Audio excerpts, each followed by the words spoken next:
करीब 1500 साल पहले भारत में थी एक ऐसी यूनिवर्सिटी जो आज दुनिया की सबसे पुरानी यूनिवर्सिटीज में से एक है, नालंदा।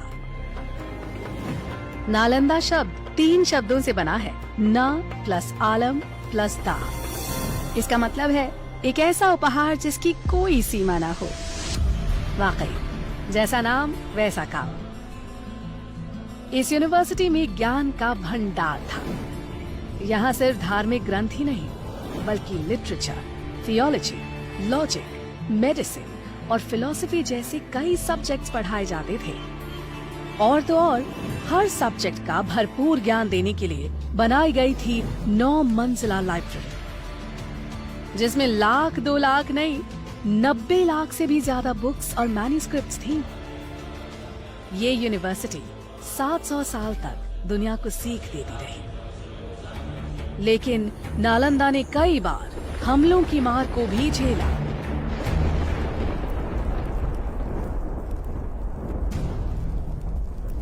आखिरकार 12वीं शताब्दी में एक हमले में बख्तियार खिलजी ने नालंदा को जला दिया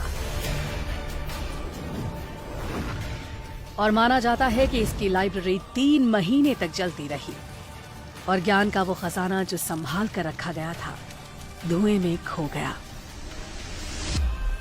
उस वक्त जब नालंदा कई बुलंदियों को छू रही थी, वो एक महाविहार यानी विशाल बौद्ध मठ का हिस्सा थी, जिसके खंडहर आज भी 57 एकड़ में फैली इस साइट में नजर आते हैं। कुछ रिकॉर्ड्स के मुताबिक नालंदा दरअसल आम के बगीचे पर बनी थी, जिसे 500 व्यापारियों ने गौतम बुद्ध को तोहफे में दिया। पर आर्कियोलॉजी के हिसाब से नालंदा को 5th सेंचुरी बीसी में गुप्त काल में बनाया गया था।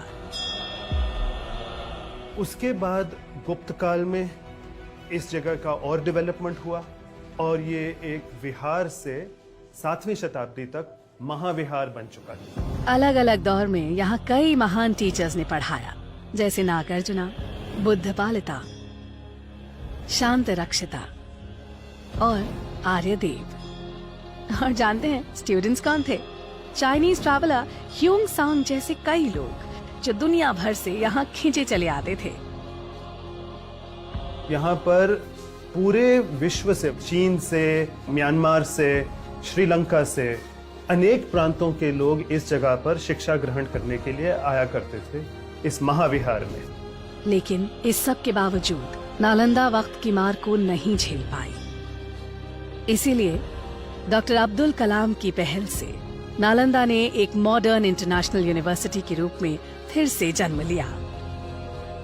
नालंदा जैसी यूनिवर्सिटी इस बात का सबूत है कि भारत का ज्ञान सदियों से दुनिया को रोशन कर रहा है।